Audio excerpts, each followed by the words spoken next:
all across America and around the world. This is Veterans Radio. This is Veterans Radio. And now, your host for today's program, Jim Fausone. And good afternoon. I am Jim Fausone. I'm your officer of the deck today. We're going to talk veteran radio benefits and have a few of our standard experts on. We've got Michael G. Smith, Director of Washtenaw County Veterans Affairs, and we have Brigadier General Ann Fausone, retired, both participating today. We're going to talk about a few other things before we get into benefits, but if you have a question, please call 734-971-1600, and we'll talk with you about whatever those questions might be. We've had a few emails over the week, so we'll be talking about those as well. And just wanted to bring anybody in the audience in. The call-in number is 734-822-1600. Let me do that again, 734-822-1600. So that's where we're going to start, and we hope that you've got some questions for us as we move along today. Certainly a lot's been happening in the world, and we'll talk a little bit about sort of everybody's reaction to the pullout from Afghanistan and what's happened in Kabul in the last week. But before we get started, an announcement maybe we want to pass along to you. The 12th Annual Veterans Summit will be held in Canton, Michigan this year. It's in conjunction with the Canton Community Foundation. It's September 15th this year, Wednesday, September 15th. Last year that was a totally virtual. This year we're going to try to do a smaller event from 10 to noon to answer some questions and get a meeting together with our veterans. So you can register for this. It's a free event, but you need to register by going to localimpactalliance.org. That's localimpactalliance.org. That's where the Canton Community Foundation has registration going on. You can also call them at 734-495-1200. So at the start of Veterans Radio, you should always have some notes ready to take some notes, pens and paper. So we hope to see you on September 15th at the 12th Annual Veterans Summit, where we'll be answering questions about healthcare and disability and burial benefits and other things of interest to veterans. And again, you can register for that by going to localimpactalliance.org or 734-495-1200. And again, call in any questions you might have to 734-822-1600 for today's show. Another issue we wanted to start with, everybody wants to know more about what's going on at VA and what might be available. There was an interesting news release this in the last month that I thought I'd pass along, because so many people have been, worried about COVID and worried about housing, that this benefit is, something you ought to know about and maybe be ready for. So VA has announced new options to help veterans avoid foreclosure. There are programs for both those who have VA loans, but those who have commercial mortgages as well. The most recent one is a COVID-19 refund modification option. And I don't know if you've seen this yet, Michael, or have had a chance to work with anybody on this, but VA will defer indebtedness from a COVID-19 refund modification and actually move that debt to a junior lien. That junior lien then doesn't accrue any interest, will not require any monthly payments, and will only become due when the property is sold and then the guaranteed loan is paid off. It's very interesting. I think it's a creative way for the government to help veterans who may be struggling with their VA home loans. this COVID-related forbearance is only available through September 30th of 2021.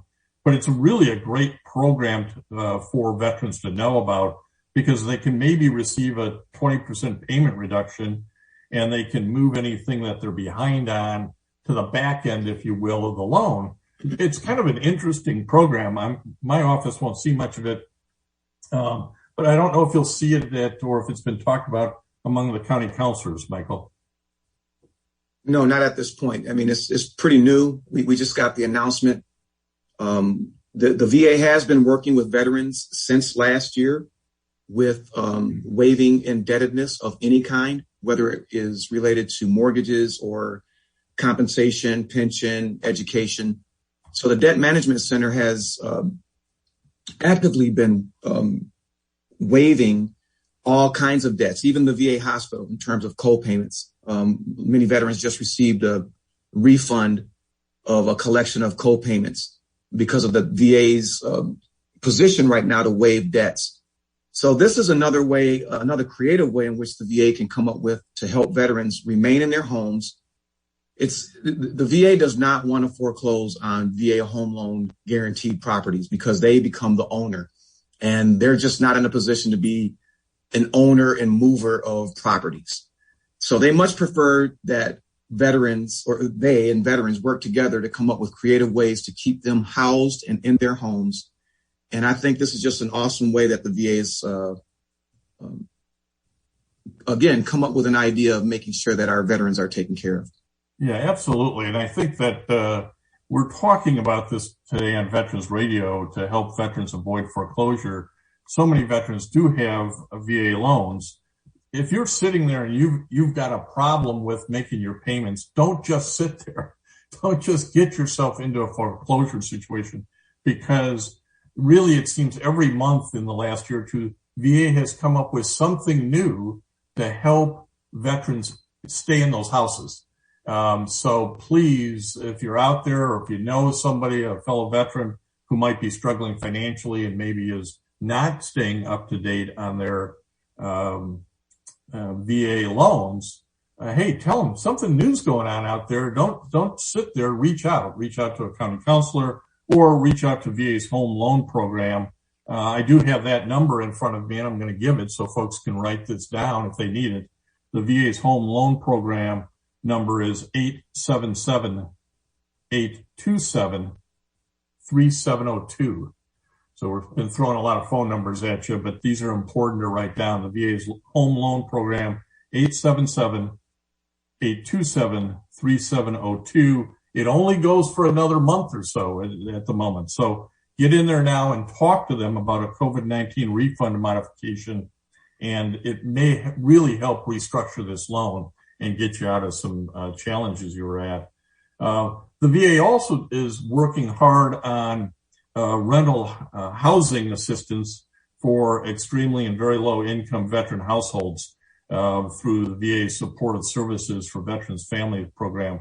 They just put another $200 million into a grant program for 238 nonprofit organizations all across the country.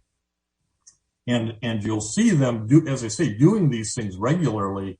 So if you're a renter and you've got problems, or you're a VA home loan holder and you've got some problems, you really have to reach out to the VA to get, see what the latest is and see how they might help you. So we wanted to pass both of those things along to you.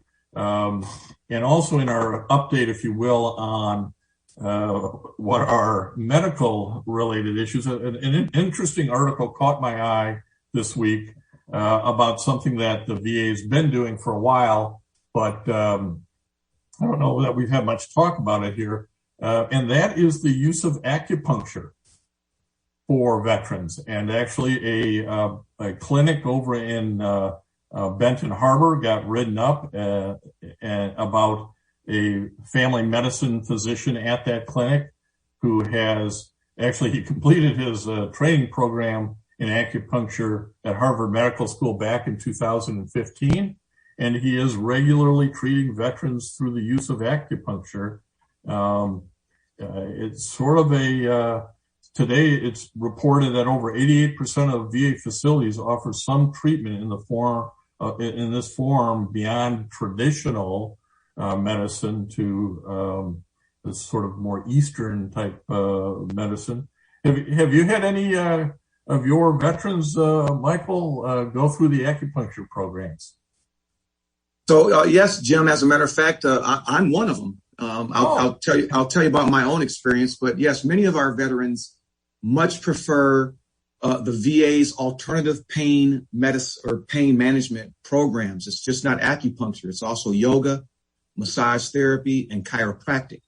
As a matter of fact, they were contracting in the community with chiropractors at such a rate that the VA thought, hey, how about we just hire our own chiropractors and have them on staff here at our facility? And so to that end, I don't know if Brian's on yet, but I believe our facility here in Ann Arbor just hired 6 chiropractors, again, to offer alternative pain management treatment for veterans who just don't want to take opioids. Now, I had gone through all kinds of pain management for my right knee and other pain. And I finally talked to my primary care physician, and I said, I'd be willing to try anything. I said, even acupuncture, because I know it's available. So she did me a consult, and I've been out on the community, and I just went on Friday for my 5th treatment. And I am surprised to say I am like literally pain-free in my knee, my back, my wrist, places that I've had pain for 20 and 30 years. And I'd gotten so used to walking around with pain that I changed the way I walked. I changed the way I stand, the way I use my back, my wrist. And I was explaining to my acupuncturist the other day that I stand up and I continue to use my body in the way that I'm anticipating the pain, and it's not there. So I have to now go back and try to learn how to walk the right way again, because I adjusted the way I walked for so many years trying to avoid that pain in my right knee. And it's not there anymore. So I've got to stop walking with a limp because it's not necessary. It's very effective treatment. I'm glad the VA has been a forerunner of offering alternative pain management treatments for veterans to get them away from opioid dependence. Well, it's a great, I didn't know I was going to strike a nerve. Yeah. But pardon the pun. Yeah, pardon the pun. But it's perfect that, as I say, this recently saw the article, saw that it was being widely used in Benton Harbor's CBOC in Southwest Michigan, and that so many of the facilities offer it, if not at the facility, as in Benton Harbor, offer out in the community. So it's, again, one of those things if you're out there listening on Veterans Radio and thinking about, hey, I've tried a lot of different things, maybe I'd be willing to try this, reach out to your primary care physician and have a discussion. That's how it starts, doesn't it, Michael? Yeah, and it was very quick. The referral in the community, the Office of Community Care called me. I had a message by the time I got home after my annual physical with my primary care physician, wanting to set me up with a provider in the community. And within a day, the provider contacted me and scheduled my first appointment. It was amazingly fast. And yes, the VA supports it. Now, it used to be a lot more treatment. It used to be, I believe, 24 or 48 visits in 52 weeks or, within a year. Right. It's now reduced to 8. But yet, if your primary care physician feels that you're benefiting from it, he or she can authorize another 8 visits or continue to authorize as many visits as they believe is necessary for you to continue to benefit from this type of treatment. I think that's one of the things we've certainly seen over the years is that and this is true in all medical arenas, not just at VA, but they want more touch points with the patient. They're not going to give you 120 pills. They're going to give you 30 so that they can come back and check on you rather than not see you for 4 months. They're not going to give you maybe 24 visits. They're going to give you 8. Let's find out if it's working. And then if it is and you want some more, I think that seems to be a common situation, doesn't it, Carol Ann? Yes. And Michael, getting back to the acupuncture with your primary care physician, I do have a question, though. We know how specific the VA is. When you go in for an exam, it's that exact diagnosis that they examine. So when you went to the acupuncturist and you said it was your knee, was the referral for knee specific or back? It had to be specific for that area. So I wanted to make that real specific, that you couldn't go in and say to the acupuncturist, okay, I want my knee done, I want my back done, I want, 6 areas done. It was only the specific area referred to, and the VA had to approve it. Absolutely right, Dr. or General Fausone. Doctor. I was trying to say the nurse got promoted. Nurse practitioner, Dr. Fausone. So yes, absolutely, and that is the reason why I did not limit when I talked to my doctor about where I wanted treatment. I started out with my knee, but then I let her know that it was all other areas that I've been dealing with for years: my low back, my right wrist, and my left knee. And when I went in, the acupuncturist already had the information. She said, so I see you're here for your low back, your right knee, your left knee, and your right wrist. I said, absolutely. So, right. She will, or he will not go beyond what's recommended. But now let me explain something to you about this type of medicine. She first said to me, we don't start there. We're not going to start with your knee and your back and your wrist.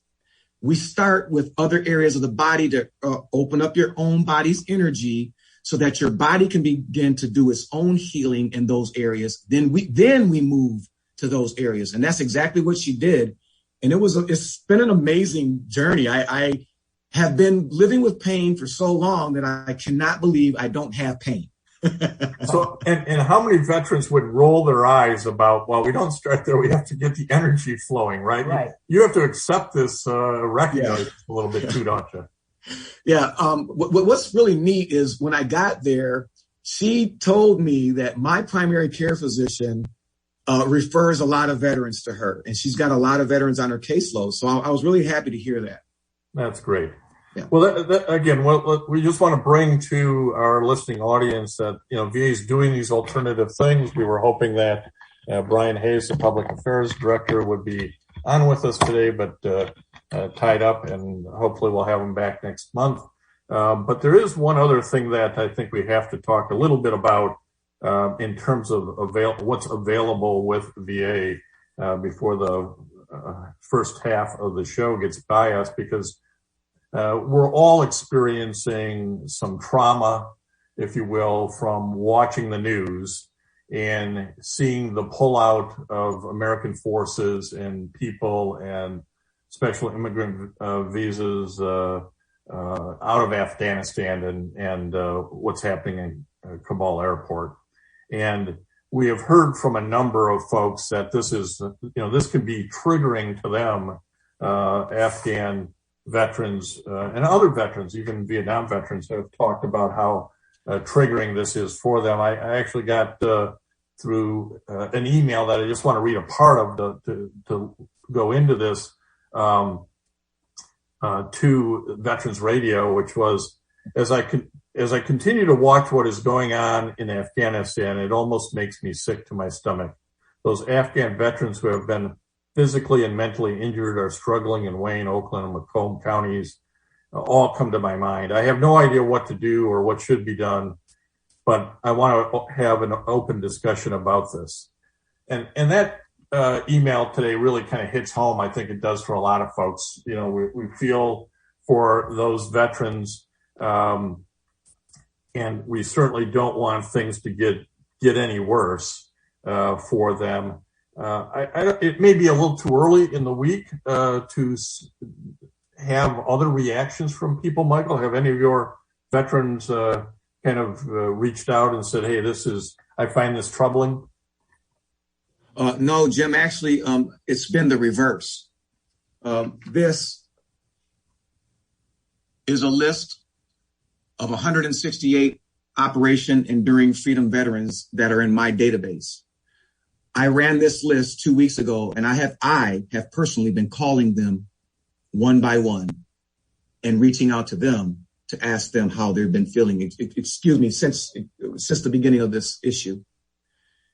And I'm about a quarter through the list. I still have more to go. And I'm going to contact every single one of these veterans and talk to them about how they're feeling and let them know that we are a resource. You know, we do help them with their claims for compensation and pension and records retrieval and all those things that we do as county departments of Veterans Affairs. But, you know, we're also trained at a certain level of counseling. And we're also veterans in most cases. And so, and even if they're not veterans, the people that work in this business in the county departments of Veterans Affairs are advocates for veterans, their survivors, and dependents. We have hearts for them. We're passionate about this work and about them and representing them and advocating for them. And in this case, we want them to know that we're here for them to talk to about anything that they need to talk about how they're feeling. I was on the phone for an hour and a half with one veteran, and I just let him go. I let him go. He told me how he felt. He told me about how many of his comrades passed away. He told me about how this was making him feel. And so it's a discussion that we should be having with our veterans, our Operation Enduring Freedom veterans. And matter of fact, at the end of that conversation, this young man said, you know, if you're going to do this, you should be calling our Vietnam veterans too, because they're probably feeling some kind of way right now. And I thought, wow, what a compassionate young man who himself is dealing with his own struggles with his personal experiences in Afghanistan. And he says, hey, maybe you ought to think about talking to our Vietnam veterans too. And if you know anything about our Vietnam veterans, the ones who were helping our Operation Enduring Freedom and Operation Iraqi Freedom veterans when they were coming home, because they wanted to make sure that they had a homegoing that was not like the ones they received. Amen. Yeah. No, very admirable, Michael. That's why you are at the top of your profession, reaching out progressively to folks, not waiting to, hey, only get called when there's a crisis, but trying to avert the crisis. And I do think that's something VA is attempting to do as well. Yes. And that's really I want to remind people again that there are a lot of organizations that will help you. Certainly the VA crisis line's available at 800-273-8255. But there are also organizations like IAVA, which has a quick response force. Their number is 855-917-2740 that you can call. Wounded Warrior Project gets a lot of media attention. Yeah. They can also be reached out to 888-997-2586. But you can stay local, as you say. And I think many times it'll be the individual making that call, whether they want to stay local with their local VA or CBOC, talk to their primary care physician if that's where they're getting help, or a county counselor, a VSO, somebody. Just talk to somebody if this time is really triggering for you. Don't let it overwhelm you. And again, I'll turn to our nurse and retired general, but I think that would be the advice we'd be giving them as well. Yeah, and we shouldn't forget about the families too. The wives, the children, because they've lived through it and now they're living through it again. And you're right on, Michael. I applaud. I agree with what Jim said. Thank you for taking the high road, getting that list and calling in advance, because I am hearing from the Vietnam veterans. They're living their war again through the eyes of our Gulf War veterans again. They're hearing this, and was this all for naught? And then what occurred a couple days ago, the 13 lives that were lost, and the decisions that are being made, it's like, what are we doing? It's a tough situation for really almost all generations of veterans. So don't just sit there and let it happen to you. Again, reach out and talk to somebody. There are opportunities for help. There are certainly counselors and therapists who are ready to talk to you and help you through this if you're finding it a little bit overwhelming. And something else somebody always tells me to do, turn off the damn news. Part of this is stop watching. Avoidance of stimuli. Right. Avoid the stimuli. Turn it off. Go out for a walk. Get out in nature. Do all of those therapeutic things we've talked about for so long. Whatever works for you, whether it's walking in the woods, fishing, hunting, bike riding, running, whatever it is. You can get a little overstimulated by the way in which the media nowadays keeps playing that loop over and over again. It can be a little overwhelming. One thing, Jim, that I heard from a female veteran, please remember, female veterans, there are women counselors at the VA. There's women coordinators. We're also out there. We are very unique, and we could be handled by our own coordinators. So please, one of the young women that they featured on national news this morning, she was handling a little child in Afghanistan, and she was interviewed just 2 days before the bombing, and she said she was so proud to be doing what she was doing, helping a family, and she's lost, she's gone. And so please, if you are in need, call the crisis center, call your local VA, call a VSO, a county counselor, call us. We're there to help you. Let me end the bottom of the hour here with the VA crisis line number again. It's 800-273-8255. And if you want to chat, give us a call at 734-822-1600, and we'll talk to you right after we come out of these messages. The Medal of Honor is the highest award for valor in combat given a member of the Armed Forces of the United States. There have been over 3,400 recipients of the nation's highest award.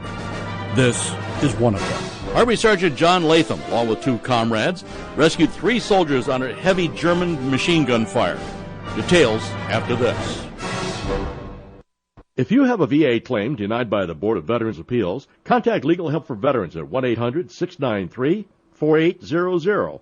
They're experts in handling cases before the U.S. Court of Appeals for Veterans Claims. Their number again, 1-800-693-4800. Becoming separated from their platoon by a smoke barrage, Sergeant Latham, Sergeant Alan Eggers, and Corporal Thomas O'Shea took cover in a shell hole well within the enemy's lines.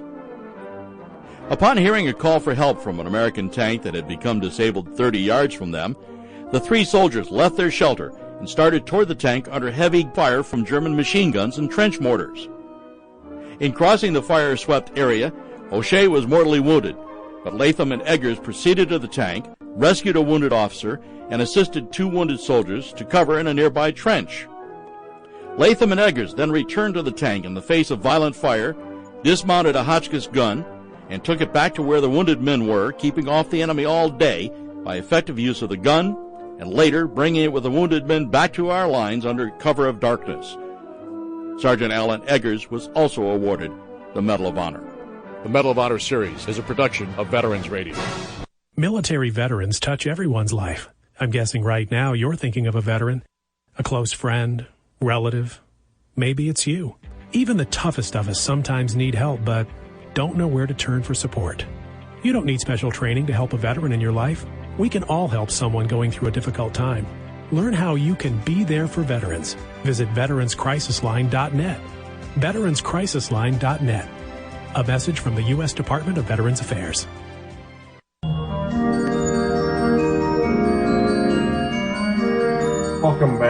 Welcome back to Veterans Radio.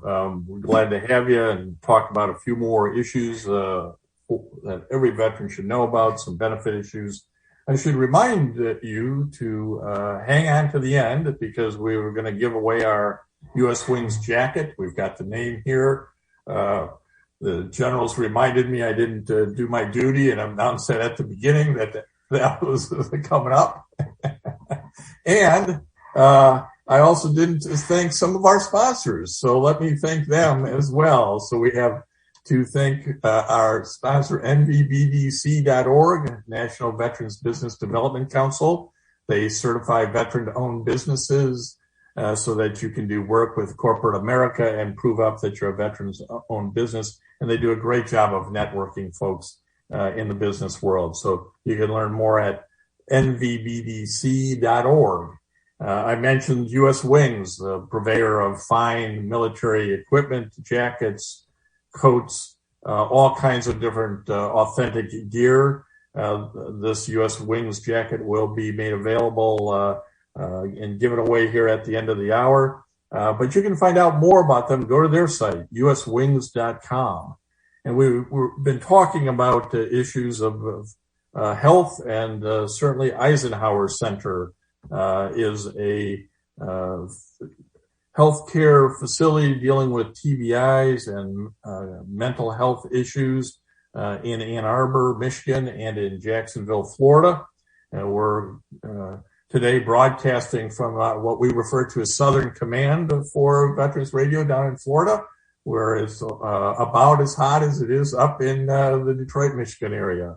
So Eisenhower Center, you can find out more about them. And finally, Legal Help for Veterans, veteran disability law firm acting nationally, 800-693-4800 or legalhelpforveterans.com. And always we want to thank our VSO sponsors, Vietnam Veterans of America, Charles S. Kettles, Chapter 310 in Ann Arbor, and VFW Graf O'Hara Post 423, also in Ann Arbor. They help keep us on the air, and we're appreciative of their continuing support as we bring each week issues to the forefront that are important to veterans, but also talk about these issues in a weekly podcast that we put up every Tuesday at 11. Interesting interviews with veteran-related matters, and you can find that at veteransradio.net. And we have a very active Facebook engagement.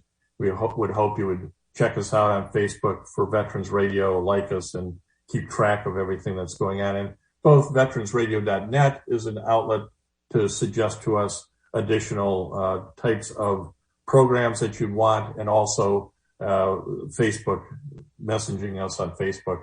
And that's how we really learn, by talking to our listeners that, hey, we want to know more about what's going on with veteran issues, things out of the VA, not only benefits, but broader. And that's why in the first half hour, we spoke so much about some of those benefits that are available from housing grants to other things.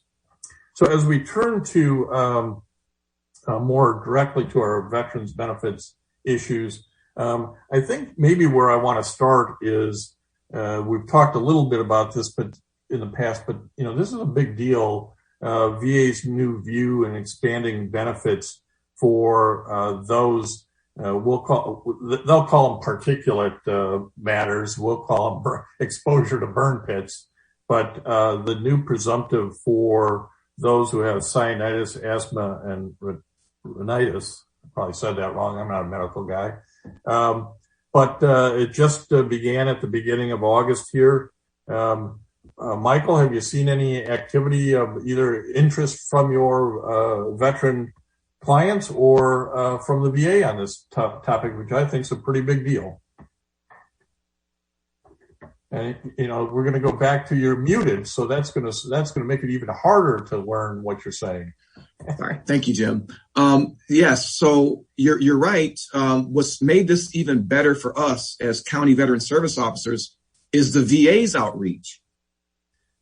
We are getting contacted by our veterans because they all receive letters because they are on the burn pit registry.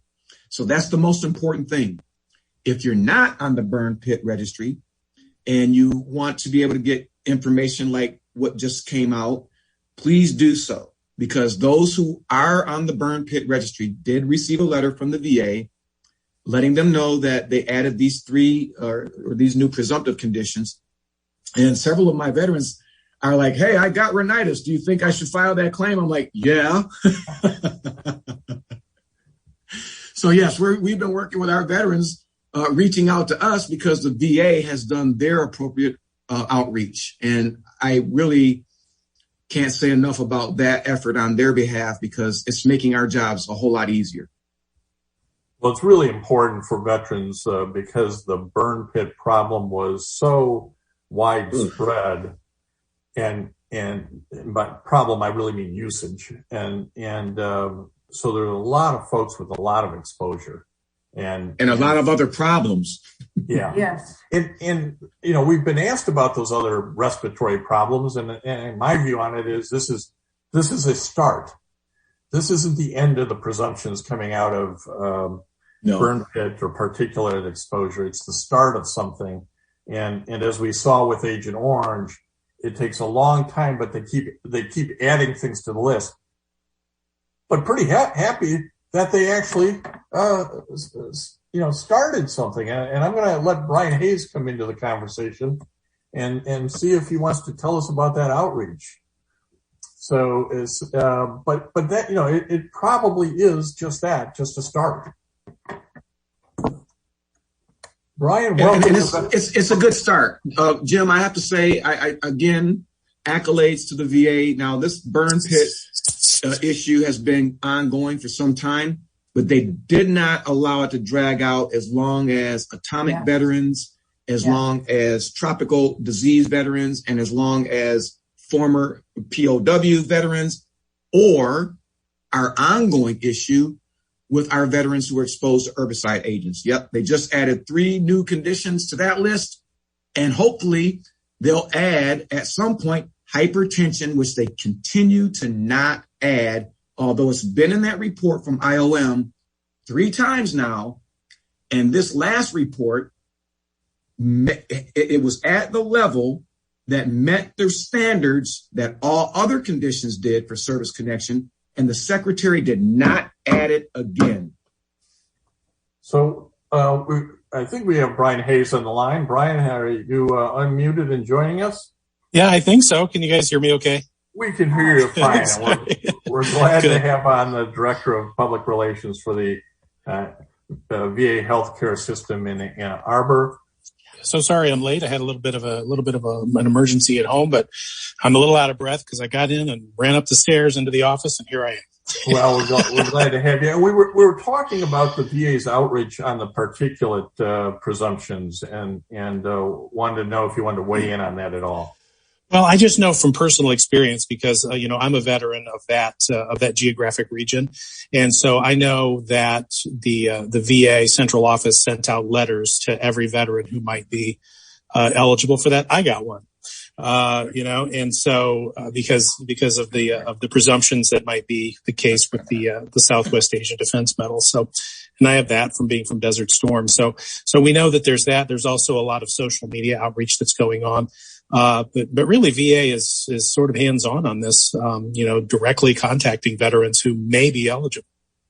Well, we think that's clearly the right way to go. And before you jumped on, Michael was commenting that it's working because he's getting those calls from folks going, hey, I just got this letter. You think I should be filing my claim? Obviously the answer is yes, but of course, I think that sort of outreach is what people expect, and it's nice to see the VA following through and doing such a good job on that. Earlier we talked about such things as the COVID relief that you can get on your VA home loan, and we talked about the acupuncture services that are available, which which Michael Smith said, "Hey, I just went on Friday. Let me tell you about my experiences." Good. Great. So we always like to have you on to see if there's are new things that are occurring that maybe you can enlighten us on from the VA perspective, Brian. Well, there's always new stuff. And speaking of the mortgage assistance that's out there, I want to talk about when that sort of goes beyond and too late. VA has a tremendous homeless veteran program. I'm not sure how much you guys are familiar with that. We just did a video piece on it last week and put it on our Facebook page. But the program, you can go to va.gov and find the program there as well. But for veterans who are, close to becoming homeless or in need of assistance paying mortgage, there is help from the VA to do that. You can find that on our Facebook page. You can, when you go into the homeless, or rather our webpage, when you look at our homeless program service, and we have a tremendous homeless program coordinator. She knows that side of the program inside and out. Sean Dowling, she's amazing at that kind of stuff. So I just wanted to kind of piggyback on top of what you were talking about as far as that assistance that's out there. There are so many programs for veterans that it's impossible for them to know all of them. And that's where we come in. We try to let people know there's so much help and assistance out there of all kinds, for veterans who need it. You just have to look. Yeah. Well, that's one of the things we were suggesting is don't just sit there and feel, being yourself pulled down by the weight of whether it's the mortgage or the rent or that's right. homelessness. You got to make a call. There's somebody will be there to help you. Let me ask another question, about, COVID vaccine, the acceptance rate that you guys are seeing at the VA, and let's talk booster shots. What can you tell us about booster shots? Well, booster shots right now are for folks who, and I know Carol Ann could speak to this probably clinically better than I can, but folks who are severely autoimmune compromised. Is that immunity compromised? Is that accurate, yes. Carol Ann? Yes. And when they say sort of moderately to severely, they're talking about folks who are immunosuppressed, similar to people who have had organ transplants. You know what I mean? Beyond kind of, rheumatology or arthritis, that sort of thing. It's sort of more compromised than that. So anyway, long story short, yes, folks that are immunocompromised, those are the first in line, to get the booster. And then I want to say around mid-September, that third vaccine is going to become available to pretty much anybody who wants it. Well, I think that's important to know. And again, we've been on Veterans Radio. We've been promoting the COVID vaccine from the get-go. We think it's important for people to accept it. We're hearing very positive things from everybody who has. We actually ran a little survey, not super scientific, but that's why they make things like Survey Monkey, so that you can go out to all of your contacts and ask them just that, how many of them had been vaccinated. And we found that because we had heard somebody argue that veterans weren't getting the vaccine. And I just said, I don't think that's right. That's not my experience. And well, I would have to, and I'm with you, Jim. I would have to push back on that a little bit because I can and I can only speak for Ann Arbor, of course, but we've delivered over 67,000 vaccinations, just us. And I can tell you, and some of those are 2 shots, right? So take that in half. But that's the majority of our veteran population. In fact, about 85 to 86% of our veterans at VA Ann Arbor are fully vaccinated. Yeah. That's consistent with the poll we conducted. Again, unscientific, but 80% of the people who responded said that they were vaccinated. Great. There were 20% who said, because we gave them, are you vaccinated? You're going to get vaccinated. I'm never going to get vaccinated. 20% of them said, I'm never going to get vaccinated. Okay. I'm not too surprised by that. I think there's probably a certain percentage, whether it was 10 or 15%. I was surprised it was 20 maybe, but 20% said, I'm just not a vaccination kind of guy. And so they're not going to do it. Well, 5% margin of error is not bad though, Jim. I mean, you're pretty close. Yeah. I think I feel better about my little survey sample now. So I think it's important for people to begin thinking about getting that booster. And I'm glad to hear that VA's got a plan in place to move forward with. Well, and not only the booster though, Jim. I mean, a lot of folks were holding out for that FDA authorization. Well, we got that last week for the Pfizer vaccination. And so folks who had that argument really If that really was their argument, I'm hoping that they actually get in and get that vaccine. People don't want that motherfucker. And Michael, have you kind of what reactions have you gotten from your contacts with veterans about the COVID vaccine? And here we go. We're back. Meaning, do you find a high adoptance rate? It sounds I'm seeing it. Sounds like VA Ann Arbor seeing it. Are you hearing about a high acceptance rate as well? So our information is coming through our Washtenaw County Department of Public Health. Jimena Loveluck is our public health officer, and their data is not specific to veterans. And so I'm not real certain, and we're not polling veterans about their vaccination status, because we right now are taking it as a position that it's a HIPAA violation to even ask them about their vaccination status. So the other thing is our county's policies have moved to masking of staff and customers in any county buildings, regardless of vaccination status, because the vaccinated are the ones who are spreading this virus right now at a higher rate, not only here in this country, but in other countries. And I had to do that research when I put together my preferred service delivery plan for how we're going to do an increased in-person service delivery beginning on September 7th. And I had to research several documents because, as you know, our community, my 15,476,000 veterans here in Washtenaw County, over 55% of them are over the age of 65. So that puts them at risk already, vaccinated or unvaccinated. They're also immunocompromised because of their medical conditions. And many of them have medical conditions that are related to also higher risk of contracting COVID.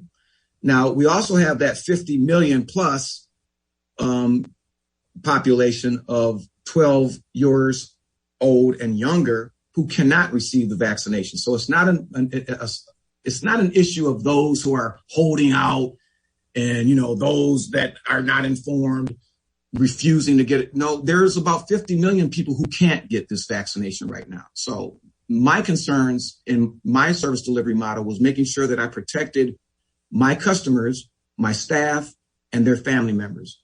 And so we're going to do a service delivery model that's going to consider masking, because that's what's being recommended right now for those who are vaccinated and unvaccinated.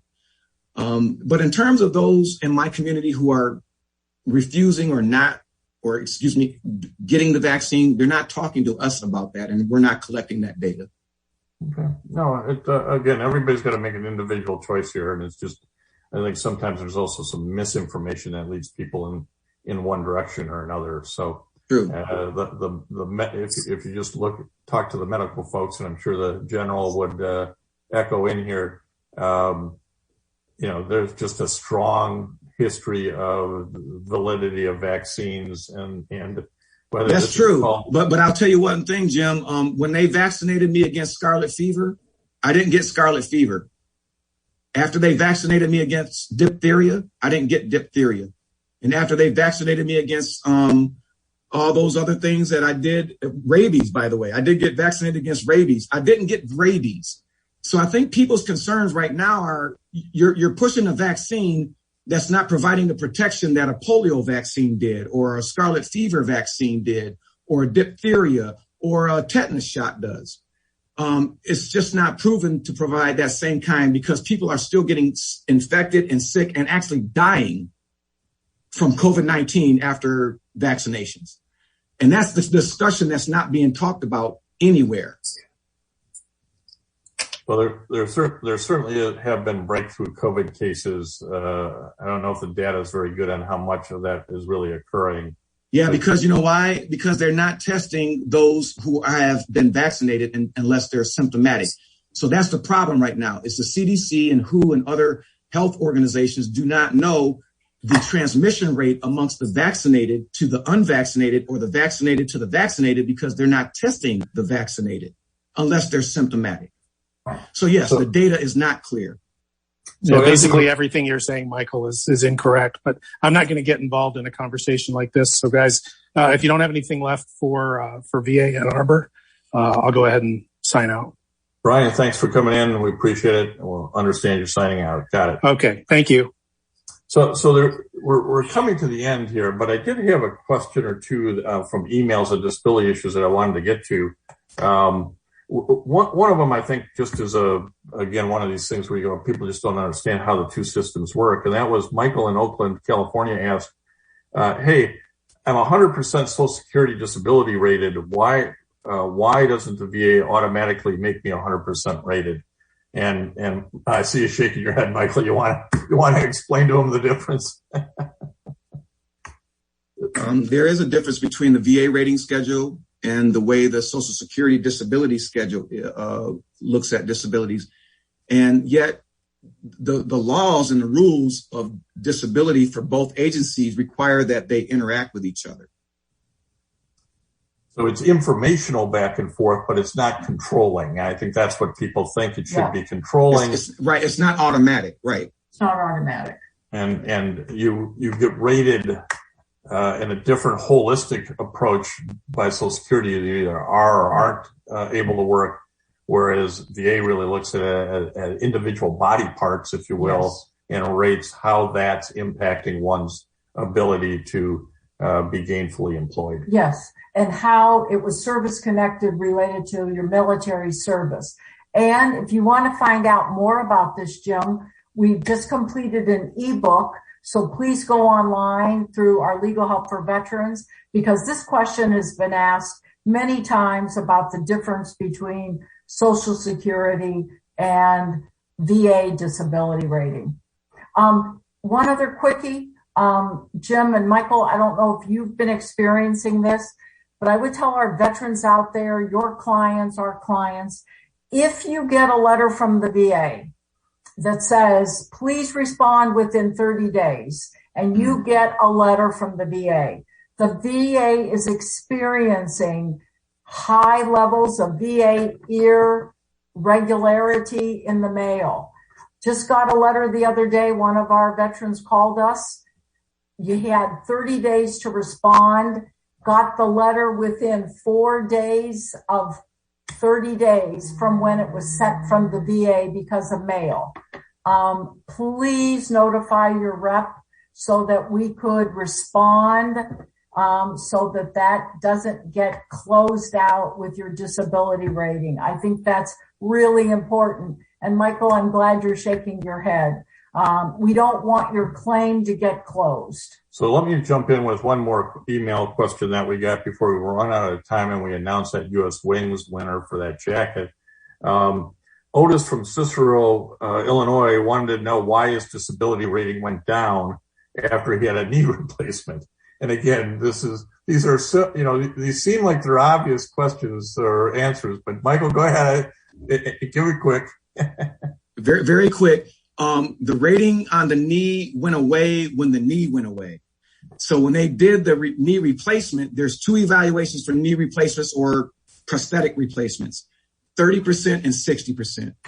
So whatever his rating was prior to the knee going away, the minimum evaluation after replacement is 30%. The higher evaluation is 60, and that's really hard to get, but we can do it, and I have done it before. As we've said to folks, they replaced your knee or they fixed the problem. Your disability rating is going to go down, but everybody kind of gets hooked on the rating and the payment. So, but it's a simple answer, Otis. Hopefully that explained it to you in a way you can understand instead of a 12-page letter from VA that you can't read.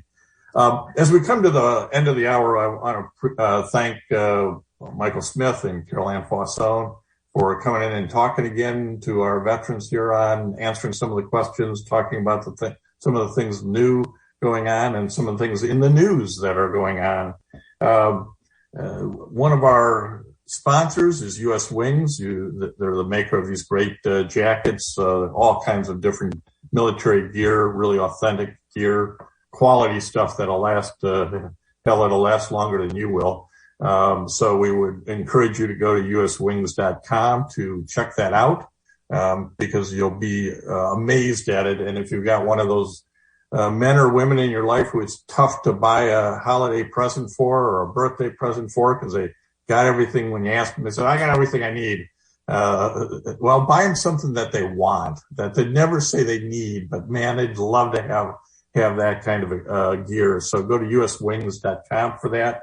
We had hundreds of people submit for this month's jacket, and the winner is homegrown. It was here in the area, Detroit area, Sharon Sykes. She served from 1980 to 1984. She was a United States Air Force veteran, served over in Korea.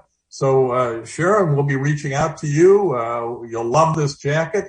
And we believe that, you'll not only wear it proudly, but you'll send us a photo back, and you'll be really happy with your U.S. Wings jacket. Next week, Dale will be back. He's off doing a little reconnaissance this week. He was over in Boston with the family, so he'll be back soon. And next week, Dale's got a great program that he's working on and getting lined up. And in a month from now, we'll be back on Veterans Radio to talk benefits with our experts, Michael Smith and Carol Ann Fausone. And as always, you can check us out by going to veteransradio.net. I'm being reminded to say, what, Happy Labor Day? Happy Labor Day, and let's not forget 9/11.